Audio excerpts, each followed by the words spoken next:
Buenos días chicos, bueno pues siguiendo con el tema de sistema digestivo, vamos a hablar de lo que es la faringe. Recordemos que la faringe es la parte del tubo digestivo que todo el mundo conocemos como garganta, ¿no? Es la parte más posterior de la cavidad bucal y también de la cavidad nasal. Si nosotros le decimos a una persona que abra la boca, al fondo podemos apreciar parte de lo que es la faringe.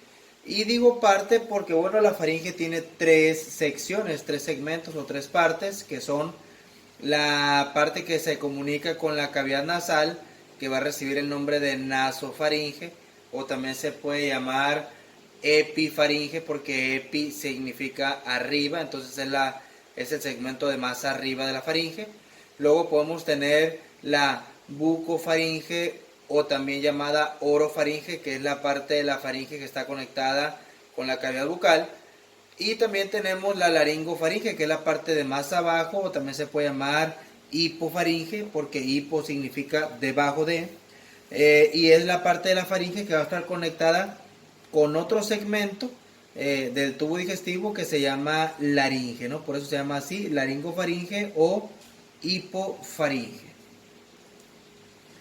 El esófago ya habíamos hablado de él, es parte del tubo digestivo, es uno de los órganos digestivos primarios, es un conducto muscular colapsable, quiere decir que se puede cerrar completamente y se puede dilatar para dejar pasar el alimento.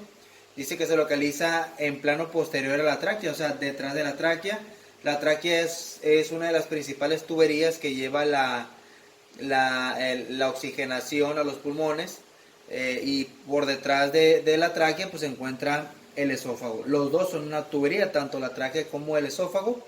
La diferencia es que el esófago puede ser colapsable, se puede cerrar completamente, y la tráquea está hecha para que no se cierre, ¿no? En todo el transcurso de la vida de la persona no se cierre, porque si en el momento de que se pueda cerrar o se pueda colapsar, la persona dejaría de respirar. Tiene unos 25 centímetros de longitud del esófago, conecta lo que viene siendo la cavidad bucal con el estómago, ¿no? Atraviesa todo lo que es el tórax. Entonces tiene unos 25 a 30 centímetros de longitud. Existen unas compuertas que son más que nada músculos. Su función es permitir el paso de algunas cosas y negar el paso a otras más.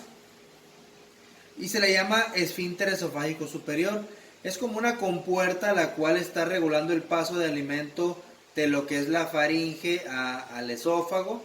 Este esfínter esofágico superior, nosotros no tenemos control sobre él. De hecho, hay otro esfínter esofágico que es el inferior, y que nosotros tampoco tenemos control sobre esos esfínteres. ¿Quién controla esos esfínteres? Bueno, el sistema nervioso autónomo. ¿Qué partes del sistema digestivo conecta el esfínter esofágico superior? Conecta la faringe, que aquí viene con el nombre de garganta, ¿verdad? Que todo el mundo lo conoce, es una palabra coloquial. Y conecta la faringe con el esófago.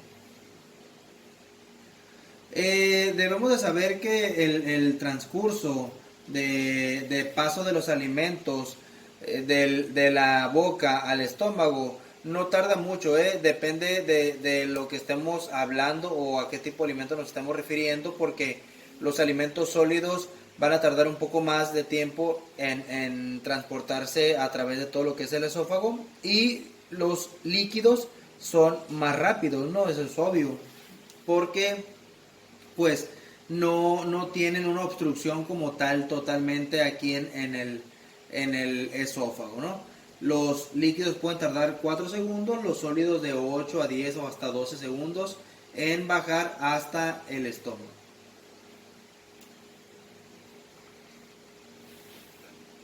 Y la compuerta que se encuentra más abajo, que está regulando el paso de alimento del esófago al estómago, recibe el nombre de esfínter esofágico inferior.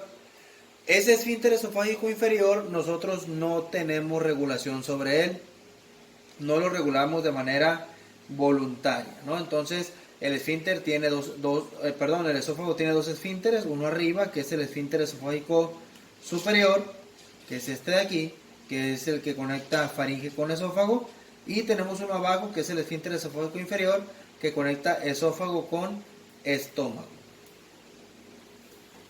El estómago ya habíamos hablado de él, es la parte más dilatada del tubo digestivo, tiene forma de J, no sé si lo alcancen a ver, tiene forma de J, ¿no?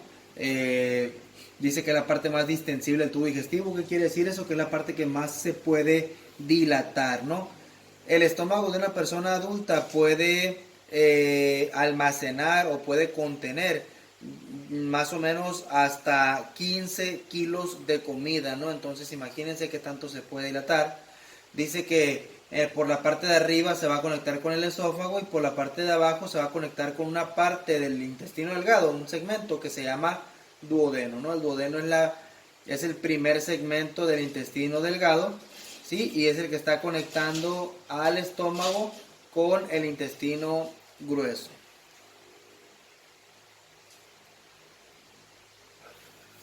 El estómago va a tener partes, ¿no? Es una parte grande es un segmento grande del tubo digestivo y tiene ciertas partes. Y vamos de arriba a abajo.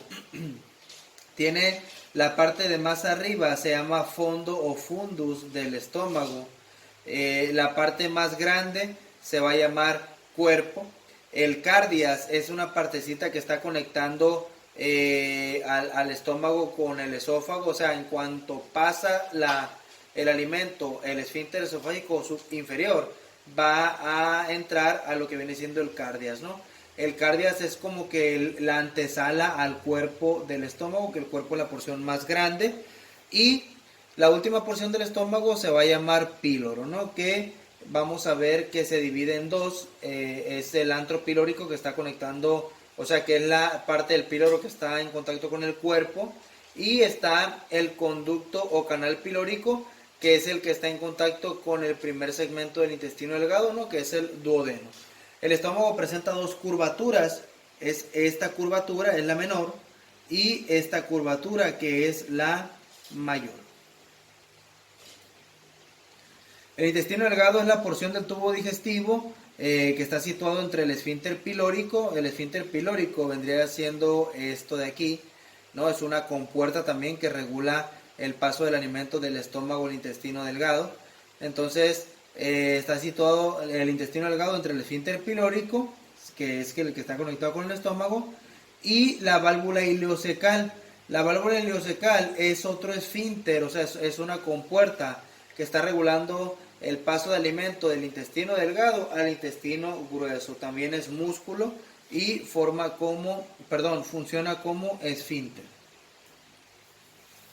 ¿Por qué se le llama intestino delgado, o sea, a esta parte del tubo digestivo? Bueno, porque su diámetro es relativamente pequeño en comparación con el intestino grueso. Entonces, como los dos son llamados intestinos, uno tiene que ser el grueso, otro tiene que ser el delgado.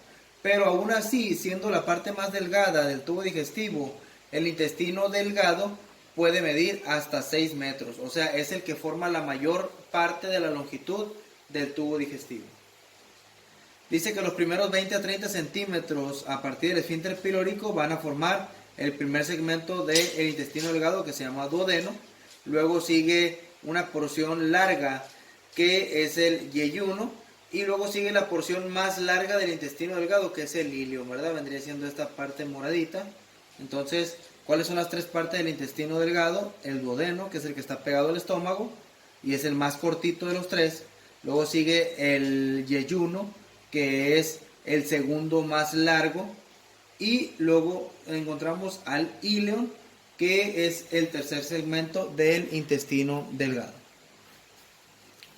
Intestino grueso, pues es la última parte del tubo digestivo. Se le llama así grueso porque tiene mayor calibre que el intestino delgado, mide aproximadamente 1.5 a 2 metros de longitud, o sea, comparado con los 6 metros del intestino delgado, pues por eso habíamos dicho que el intestino delgado es la parte más larga del tubo digestivo, ¿no? Tiene partes igual que el intestino delgado. El intestino grueso también está formado por segmentos, ¿no? El primer segmento se le conoce como colon ascendente. Es esta parte de aquí, se llama ascendente porque va en subida, ¿sí? el estómago, perdón, el alimento pasa del intestino delgado al grueso y el alimento tiene que seguir este trayecto. Entonces luego vamos a tener el colon transverso, que es esta partecita de aquí, es la parte del intestino grueso que está, como quien dice, acostado o descansando. Luego tenemos el colon descendente, que es esta parte de aquí. Luego vamos a tener el colon sigmoides, que es a partir de aquí más o menos hacia acá, es la curvita del intestino grueso. Tenemos el recto, que es esta parte de aquí, es la porción más corta del intestino grueso. Y por último tenemos el esfínter anal, que el esfínter anal pues es otra compuerta que va a regular el vaciamiento del intestino grueso. El intestino grueso, aparte de tener esos segmentos, también contiene dos ángulos o flexiones, o también en algunos libros lo pueden encontrar como flexuras. Son estos dos de aquí, ¿no? Es este ángulo de aquí y este otro ángulo de acá. Uno es en la parte derecha, otro en la parte izquierda. El de la parte derecha se le va a conocer como ángulo hepático porque pasa pegado al hígado. Y el otro se le va a conocer como ángulo o flexura esplénica porque está pegada al vaso. Todo lo que tenga que ver con este órgano, con vaso, se le va a atribuir el término esplénico. Y bueno, hasta aquí llegamos con este tema. Es un tema corto, no nada que ver con los temas de sistema nervioso, endocrino, ¿verdad? Que son temas muy largos, pero mencionamos a grandes rasgos lo que viene siendo el sistema digestivo. Muchas gracias.